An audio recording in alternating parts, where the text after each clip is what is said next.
agradeço mais uma vez aí o convite. O tema que me foi proposto é um tema bem interessante, esquecimento do passado, que está lá no Evangelho segundo o Espiritismo, no capítulo 5, item 11. E esse tema, de maneira isolada, se a gente pega só o título dele, pode gerar alguma dúvida em algumas pessoas de achar, será que vai falar sobre Alzheimer, né? Esquecimento do passado, não lembro mais o que eu falei. Não é nesse contexto, é num contexto de esquecer o passado do que aconteceu em outras encarnações. Então, como Allan Kardec, neste capítulo, neste item, ele foca em existências passadas, nós precisamos, então, no início, fazer uma introdução falando sobre reencarnação. Neste momento, Hugo, Zilmar, amigos que nos acompanham, até aproveito para mandar um abraço para o Gustavo, aqui, que é do GEL, que está acompanhando ao vivo com a gente. Muitas pessoas que não são espíritas, por esse número muito grande de lives, de estudos, de palestras, muitas pessoas que não são espíritas têm acompanhado as transmissões que fazemos em vários canais. E essas pessoas, às vezes, não compreendem alguns princípios básicos. Por isso é importante a gente destacar alguns detalhes. Então, quando se fala em esquecimento do passado, muita gente pode pensar assim, mas será que eu já existi em outras encarnações, em outro momento? Então é importante a gente destacar o que é reencarnar e como isso funciona. Então, de uma maneira muito simples, reencarnar é você reviver num outro corpo. Então você está encarnado aqui agora, como eu estou, chega um dado momento, e eu torço para que o meu seja daqui muito tempo, eu vou desencarnar, ou seja, eu vou deixar a carne, volto para o mundo espiritual, e chega num dado momento no mundo espiritual que a gente reencarna. Então é o processo da reencarnação. É a volta num outro corpo físico, como Allan Kardec estuda muito bem de maneira inicial lá no Livro dos Espíritos, com a finalidade do progresso. A reencarnação não é uma invenção espírita, não é Allan Kardec que inventou essas leis. Todos os livros considerados sagrados, sem uma única exceção, falam sobre reencarnação, às vezes com outras palavras. Transmigração das almas, paligenesia, mentepsicose, que é uma ideia que Kardec refuta, né? Porque aquela questão do homem depois vira um corpo animal ou vegetal. Isso Kardec rechaça. Mas essa ideia da mentepsicose traz, no fundo, uma noção de que é necessário voltar outras vezes. Então, a Bíblia também não poderia estar de fora. Jesus falou de reencarnação em vários momentos. Allan Kardec estuda no capítulo 4 do Evangelho segundo o Espiritismo. Mas não é o objeto do nosso estudo hoje, ficar pegando esses detalhes antigos. Eu vou citar só uma reflexão de Leon Denis, lá no livro Depois da Morte, quando ele analisa as religiões antigas, e ele vai falar da Gália, os gauleses ou os druidas, e Allan Kardec fora um deles, assim como o próprio Leon Denis, eles tinham não noção de reencarnação, eles tinham certeza. Tanto é que Leon Denis destaca isso lá, que eles chegavam ao cúmulo de emprestar valores para receber em outras encarnações. Então, se alguém quiser fazer isso comigo, eu estou aceitando, viu, Gilmar? A gente combina esse pagamento. Imagina, ao invés de você falar agora em 10 meses, 10 anos, como a gente financia a casa própria, imagine comprar algo para pagar em 3 encarnações. Daqui a pouco a gente chega nesse ponto aí. Então, o que a gente precisa destacar aqui é que os druidas faziam isso, está colocado por Leon Denis. Leon Denis estudou sobre os druidas. É porque essa crença já era comum naquela época. E hoje nós espíritas temos este desafio. Não apenas de compreender, não estou falando desafio de emprestar nessas condições, mas é o desafio de compreender de verdade que nós somos espíritos imortais, ou seja, criados por Deus num dado momento. Por isso não somos eternos, nós somos imortais. Tivemos início e não teremos fim. Qual que é o nosso destino final? A perfeição, a pureza espiritual. E numa única encarnação não é possível fazer isso. Sede perfeitos como perfeito é o vosso Pai Celestial. Essa frase de Jesus daria várias reflexões, mas uma delas é de que nós estamos fadados, ou seja, condenados no bom sentido, temos como objetivo final chegar à perfeição.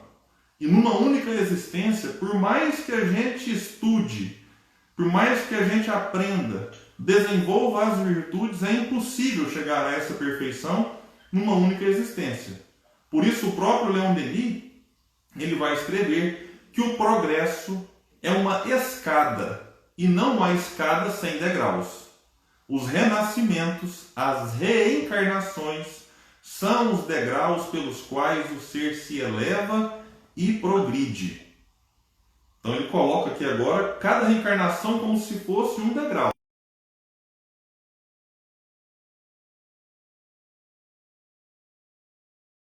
Tem uma frase do grande escritor, poeta francês Victor Hugo, que ele disse assim: o berço tem um ontem e o túmulo um amanhã.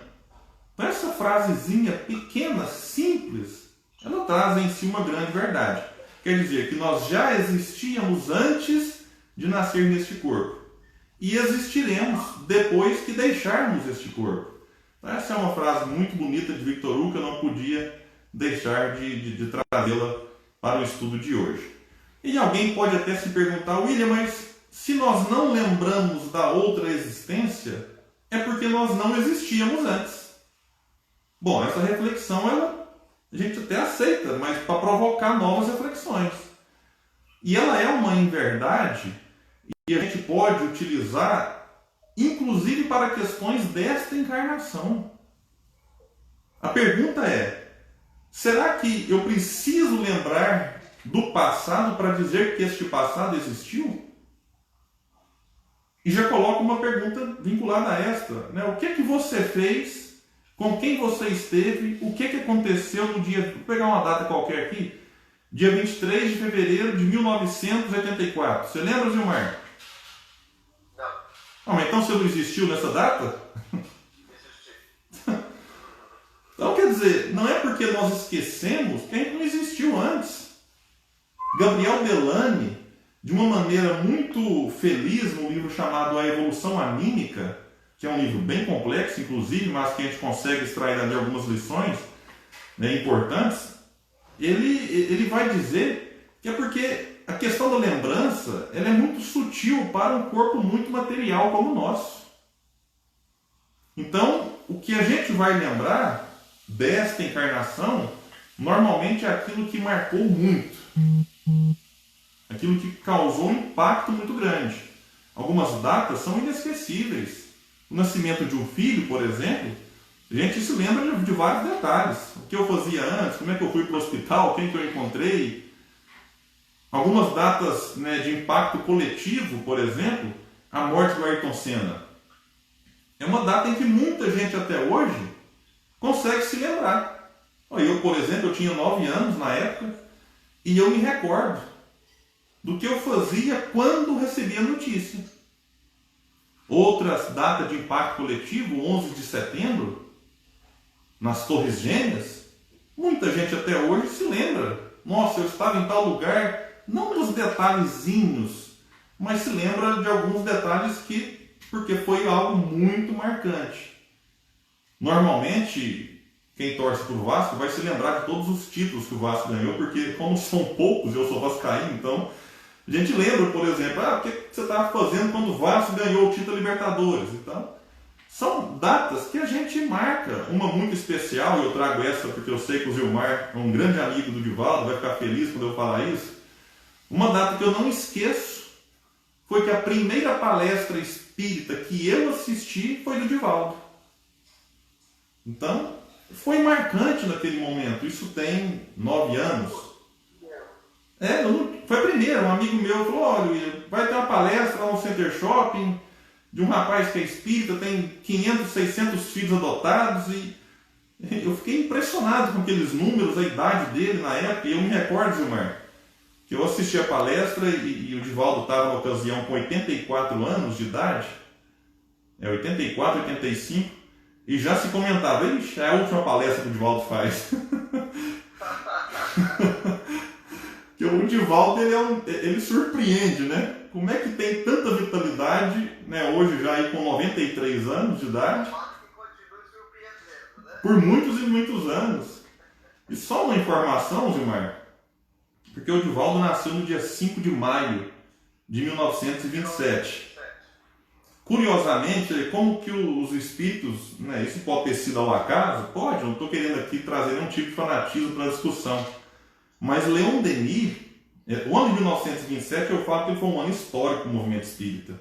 Porque Leon Denis desencarna no dia 12 de abril de 1927. E o movimento espírita mundial, mesmo com vários nomes de peso já no Brasil, girava em torno de Leon Denis. Então eu fico pensando que quando ele desencarna, muita gente pensou assim, puxa, ficamos órfãos. Só que naquela ocasião nós já tínhamos reencarnado Chico Xavier, com 17 anos de idade, que começa a psicografar quando? Em junho do mesmo ano. E entre a morte de Leon Denis e o começo do trabalho do Chico, nós tivemos a encarnação do Divaldo. Então, abril, Leon Denis vai embora, em maio chega Divaldo, em junho, Chico começa o trabalho. Então, 1927 eu digo que foi um ano histórico para o movimento espírita. Mas voltando à reflexão, essas... Só um adendozinho aqui, pode? Fique à vontade. Eu me lembrei daquela visita que o Divaldo fez para o Chico, e que o Divaldo disse que queria trabalhar com o Chico. E o Chico falou assim, bem, você pode vir trabalhar, mas nós somos 2 pontos de luzes, meu filho.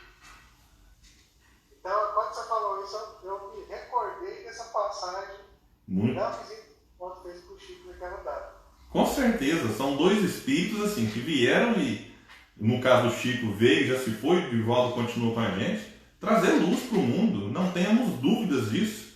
Então, o que eu quero dizer é que a gente não pode dizer que porque eu não lembro do passado quer dizer que eu não existi. Existimos, com certeza. Mas é que o nosso corpo físico ele é extremamente denso, material, grosseiro, para registrar esse tipo de impressão. Assim como o Gabriel Delano vai trazer no seu livro a questão dos sonhos. Por que a gente tem um sonho maravilhoso, lindo, acorda e muita gente tem a mania de escrever rapidamente, porque daqui a algumas horas já não se lembra mais. Porque aquela experiência no sonho foi espiritual, foi muito sutil. E quando vem para o corpo físico, a gente se lembra dela por um tempo, e depois esquece. Então não quer dizer que eu não sonhei. Eu sonhei, mas chega um ponto que eu esqueço. Então Allan Kardec ele vai trabalhar muito bem essa questão no item 11 do capítulo 5. Ele chega a dizer assim, havendo Deus entendido de lançar um véu sobre o passado, é que há nisso vantagem. Poxa, se Deus assim o fez, é porque algum motivo tem. E esse motivo ele é benéfico. Vai dizer Kardec, com efeito, a lembrança traria gravíssimos inconvenientes. Poderia, em certos casos, humilhar-nos singularmente, ou então exaltar-nos o orgulho e assim entravar nosso livre-arbítrio. Já pensou se a gente lembrasse do que foi? Eu vou ler um trecho de Leon Denis aqui que ele vai mostrar para nós que não é uma boa ideia isso. Porque a gente precisa lembrar, Leon Denis falou sobre degraus aí da evolução, que nós todos estamos na nossa melhor versão. Estamos na nossa melhor versão. É igual ter um telefone, um iPhone 8, 7. A versão ela tem que ser melhor que a anterior, a que lança. Um carro, quando lança um novo modelo, é melhor que o anterior. E assim vale para a encarnação. Nós não éramos melhores. Então lembrar do passado significa lembrar de um período que eu era pior.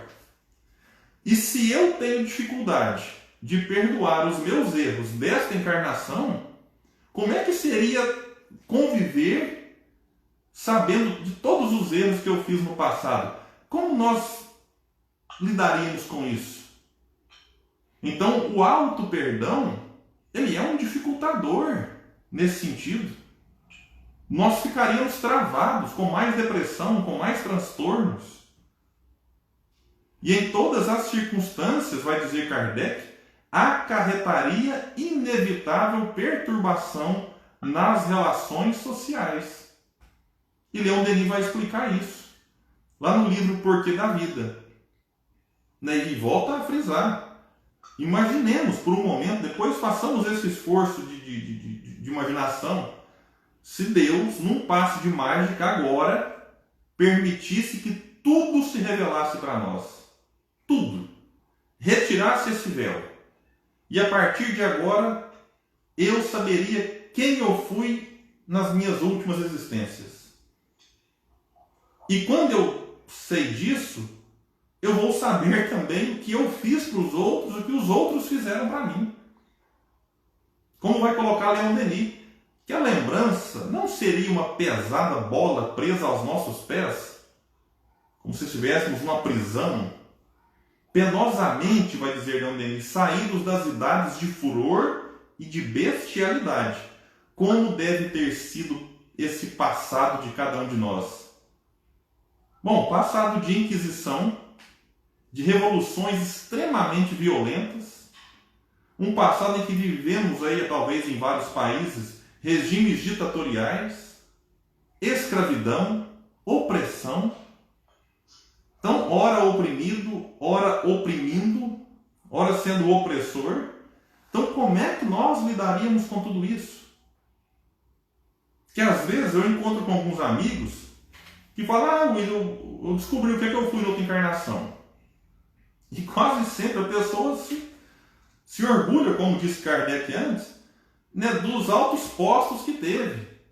E quase sempre a pessoa foi rainha, ou foi rei, ou foi uma pessoa importante. Eu falo, gente do céu, como é que vai ter tanta rainha para tanta gente, tanto rei?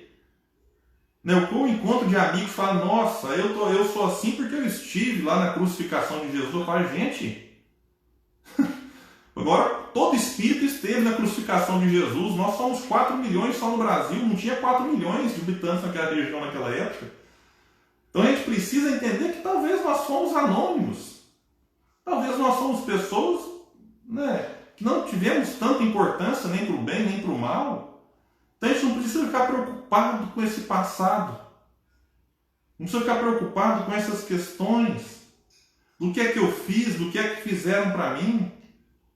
E continua Leon Denis dizendo que, através das etapas transpostas, quantas lágrimas vertidas, quanto sangue derramado por nossos atos. Conhecemos o ódio e praticamos a injustiça. Que fardo moral seria esta longa perspectiva de faltas para espíritos ainda débeis e vacilantes? Então, como é que lidaríamos com isso, entendendo que estamos a nossa melhor versão? É algo a se perguntar.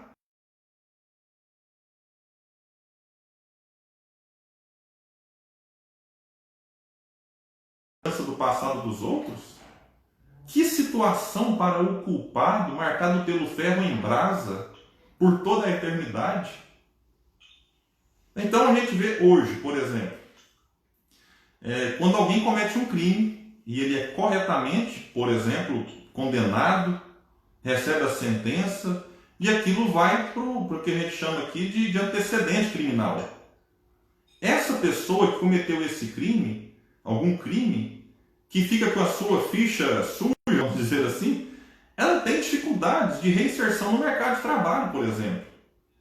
Eu não estou aqui condenando nada, não, só estou fazendo uma constatação. Por quê? Porque ela ficou marcada. Agora, imagine se todos nós soubéssemos o que o outro fez com a gente. E o que é que eu fiz com o outro? Como é que seriam as relações sociais? Elas seriam praticamente impossível conviver em sociedade. Denis vai falar que, pela mesma razão, os ódios e os erros se perpetuariam, cavando divisões profundas, indeléveis, no seio desta humanidade já tão dilacerada. E ele conclui dizendo, Deus fez bem, apagando de nossos fracos cérebros a lembrança de um passado terrível. E aí Kardec, lá no Evangelho, prosseguindo a sua reflexão, vai dizer agora relacionada à família. Diz ele: frequentemente o espírito renasce no mesmo meio em que já viveu. Aqui eu destaquei na minha análise, na minha reflexão, a palavra frequentemente. Por um simples motivo, que a gente tem mania de generalizar. E Kardec raramente fazia isso. Então a gente observa em muitas ocasiões Kardec colocando termos, por exemplo, frequentemente, quase sempre, que é para nos tirar essa ideia dos extremos, de que sempre reencarnamos na mesma família. Não, mas frequentemente é assim que se dá. E alguém pode agora estar preocupado, falando: meu Deus do céu, eu estou brigando com quem eu já briguei antes? Há uma grande possibilidade que sim. E no outro capítulo, quando fala dos laços de família, no capítulo 4, sobre reencarnação, lá os Espíritos nos dizem que nós, na maioria das vezes, reencarnamos entre espíritos simpáticos entre si. Ou seja, a gente está criando confusão com quem é simpático. E há aqueles casos de espíritos que reencarnam, que são as chamadas aí ovelhas negras da família. É um termo que eu não gosto muito, mas só para ilustrar, porque aí fica mais fácil de entender. Que são aquelas pessoas que se sentem descoladas da família. Parece que não faz parte. Tem laços consanguíneos, mas não tem laços espirituais. Mas essa conjuntura familiar, ela é importantíssima para a gente entender o que se passa. É impressionante isso. E quando a gente pensa reencarnação família, fica até mais fácil de entender uma fala do Mestre, de Jesus, que a gente acha que é impossível. Que ele fala assim: amai os vossos inimigos. Kardec chega a explicar no Evangelho que o que Jesus orienta aqui não é que a gente vai amar os inimigos igual a gente ama os amigos, mas para que a gente não deseje o mal, que a gente não deseje o pior para a pessoa, que a gente faça preces, deseje o bem. Mas dá para a gente ampliar essa questão, vinculando com reencarnação, e dizer que sim, é possível amar os inimigos. Porque normalmente nós nos atraímos por duas forças. Ou pela força do amor, ou pela força do ódio. Ninguém vai chegar à condição de espírito puro carregando dentro de si o ódio. E meus amigos, é claro que na nossa família está reencarnado ali espíritos que tiveram alguma divergência com a gente no passado. Isso é óbvio. Então quando se fala amai os vossos inimigos, e a gente acha que é impossível, eu digo assim: fique calmo, espere. Daqui a pouco o seu inimigo vem como neto. E aí você vai amá-lo perdidamente.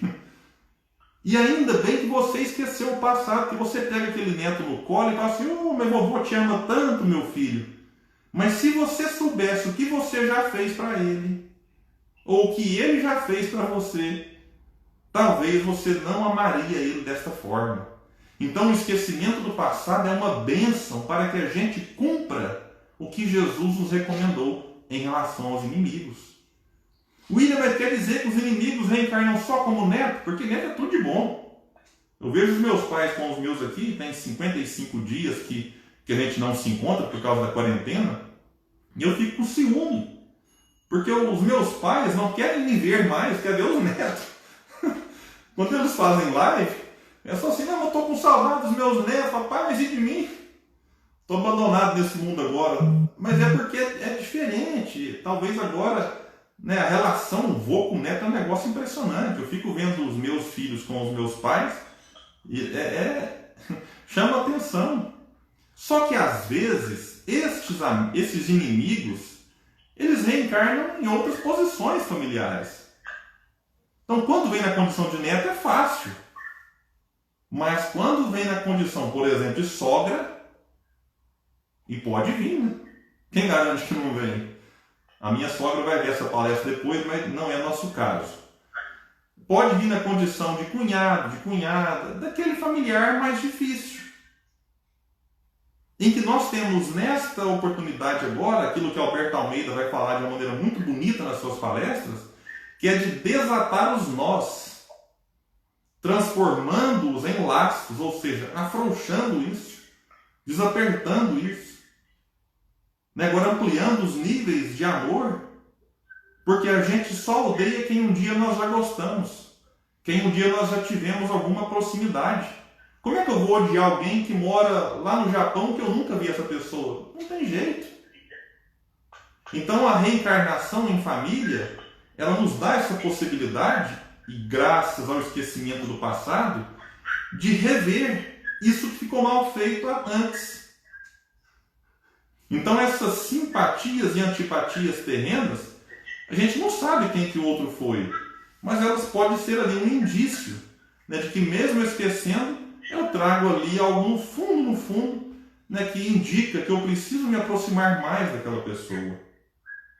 E Kardec vai dizer, se a gente esquece, mas como é que fica tudo isso? Se fica perdido o que eu já fiz, se fica perdido aquilo que eu já passei, Kardec diz no item 11 ainda, que ao nascer, traz o homem consigo o que adquiriu. Nasce qual se fez.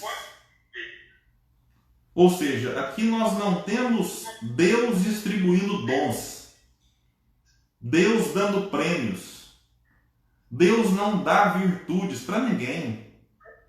Deus também não dá vícios. A gente às vezes faz uma prece, ô Senhor, dai-me paciência. A gente não está aqui para enganar ninguém, Ele não vai te dar paciência. Porque seria fácil. Poxa, quem nunca pediu paciência na vida? Se fosse assim, todo mundo seria paciente. O que Ele nos dá? Nos dá oportunidades, possibilidades, para que através do contato entre seres humanos, lei de sociedade, Kardec trabalha, eu adquira a paciência. Agora, através do meu livre-arbítrio, eu posso fazer escolhas ruins, escolhas infelizes e, de repente, adquirir alguns compromissos que eu vou levar comigo ao renascer. E mesmo não lembrando disso, vai influenciar na minha existência. Então a gente percebe que, mesmo não lembrando, aquilo que me atrai fala do meu passado. Alguém é atraído, por exemplo, para algum tipo de idioma. Talvez é uma atração que fala da encarnação passada. Aí você entra na escola para falar o francês, por exemplo, e você vai ter muito mais facilidade do que o outro. Talvez é uma memória que fica lá no inconsciente. A experiência nossa, por exemplo, com instrumento. Eu já ouvi muitos relatos, por exemplo, de que Deus deu o dom do instrumento para aquela pessoa. E eu digo que não, Deus não deu, aquela pessoa aprendeu. Aquela pessoa adquiriu. E ela simplesmente reencarna e quando está em contato com aquele instrumento, é como se aquele aprendizado, embora esquecido, aflorasse com mais facilidade. E isso vale para muitos e muitos assuntos. Isso vale para muitas questões. Então essa lembrança, esse esquecimento, uma bênção de Deus, ele passa às vezes através das nossas tendências. Por isso Kardec coloca que é um véu, não é uma borracha. E um véu, ele de certa forma nos permite enxergar um pouco por detrás dele. E isso que nós enxergamos são as nossas tendências. Aquilo que nos atrai, repito, fala do nosso passado. O que nos atrai para as coisas boas e para as coisas ruins. Porque talvez eu fracassei em outras encarnações, por exemplo, pelo mau uso do sexo. E reencarno agora, e não é porque eu estou num corpo novo, que essa má tendência ficou para trás. Eu posso reencarnar continuando com ela. Pela questão das drogas, por exemplo, pelo mau uso do poder, do status, do dinheiro, enfim. De certa forma, nós temos na encarnação atual a oportunidade de trabalhar bem o que no passado foi motivo de queda. Agora, já caminhando para o encerramento da nossa fala, é importante destacar que há algumas exceções em relação ao esquecimento.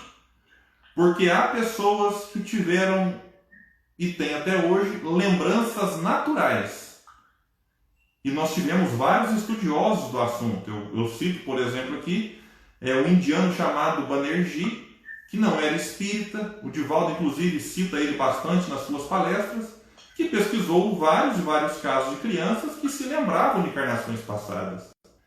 Nós tivemos no Brasil o Hernando Guimarães Andrade, como um grande pesquisador do fenômeno. Nós tivemos nos Estados Unidos, por exemplo, um autor chamado Ian Stevenson, que também estudou centenas de casos, que atualmente ele deixou um, digamos, discípulo chamado Jim Tucker, que desenvolve o trabalho iniciado por ele.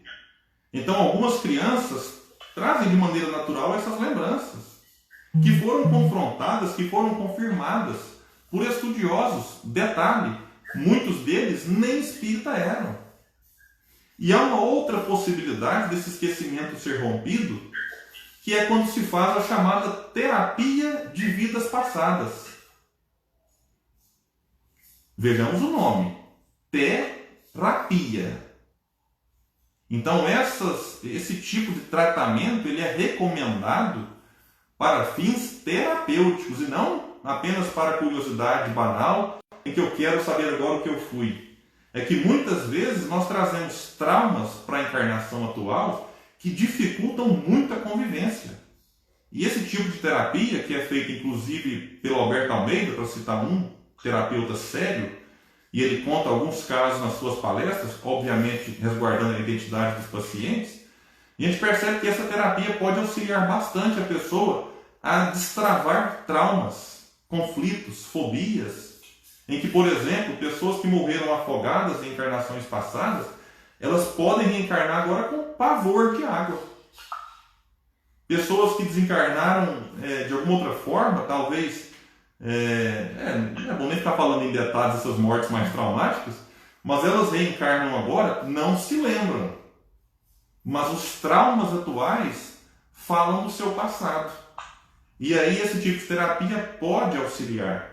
Quem quiser entender um pouco mais do assunto, tem um livro escrito pelo autor chamado Brian Weiss, que também não é espírita, mas que traz reflexões muito pertinentes, chamado Muitas Vidas, Muitos Mestres. É um livro maravilhoso, em que ele pega um caso de uma paciente sua e vai regredindo, e percebe ali o benefício que isso trouxe para ela. Então é importante a gente dizer isso, essas questões mais da área da ciência, para mostrar para todo mundo que a questão da reencarnação, ela não fica só na base da crença. Eu acredito. Estudiosos já trouxeram estudos que, na minha opinião, e eu respeito quem discorda, comprovam a reencarnação. Então não é mais uma questão de eu acho, mas simplesmente de eu quero entender ou não quero entender. Eu quero estudar ou não quero estudar, mas os fatos estão dados. Os fatos estão aí. E não é porque eu nego que essa reencarnação deixa de existir. Ou não é porque eu ignoro o assunto que a reencarnação não existe mais. A negação por si só não faz lei. Então é importante a gente destacar essas questões para não dizer assim, os espíritas são fanáticos, os espíritas são os religiosos que acreditam em tudo quanto se diz. Não. Então é importante a gente destacar esses pontos e eu encerro a minha fala trazendo mais um trecho aqui, porque a gente pode pensar assim, William, mas depois que eu desencarnar? O que eu esqueci da encarnação passada vai continuar esquecido ou eu recobro as minhas faculdades? Allan Kardec, Evangelho segundo o Espiritismo, capítulo 5, item 11. Ele vai dizer que o esquecimento ocorre apenas durante a vida corpórea. Volvendo à vida espiritual, readquire o espírito a lembrança do passado. Nada mais há, portanto, do que uma interrupção temporária, semelhante à que se dá na vida terrestre durante o sono, a qual não obsta a que no dia seguinte nos recordemos do que tenhamos feito na véspera nos dias precedentes. A comparação é perfeita. Ele compara a reencarnação com uma noite de sono, em que a gente dorme, tem uma interrupção daquilo que eu fiz no dia passado, às vezes com alguns resquícios, com algumas sujeiras, né, do meu pensamento encharcado do dia anterior, mas que no dia seguinte eu recordo o que eu fiz. Então é isso na reencarnação. A gente reencarna, esquece e quando desencarnar, lembra de novo. Claro que, segundo nos trazem alguns espíritos, não é assim, desencarnei agora, estou lembrando tudo que eu já fiz. A coisa se dá também de maneira gradativa, né, respeitando aí, né, algumas leis do mundo espiritual. Então, não nada se perde, né? A gente vai só acumulando, e eu acho que o importante a destacar é que já tivemos muitas existências, teremos várias outras, mas sem dúvida a mais importante é esta, a mais importante é a encarnação atual. E para encerrar, Hugo, Luiz e Omar, eu quero ler uma reflexão de Jerônimo Mendonça que eu achei muito bonita, que diz o seguinte: o melhor momento no tempo é agora, em que desfrutas da reencarnação. Não foi o ontem e não será o amanhã. Não foi o antes e nem será o após. É justamente o agora. O ontem construiu a experiência do hoje. O amanhã pode ser a esperança a se dilatar no tempo.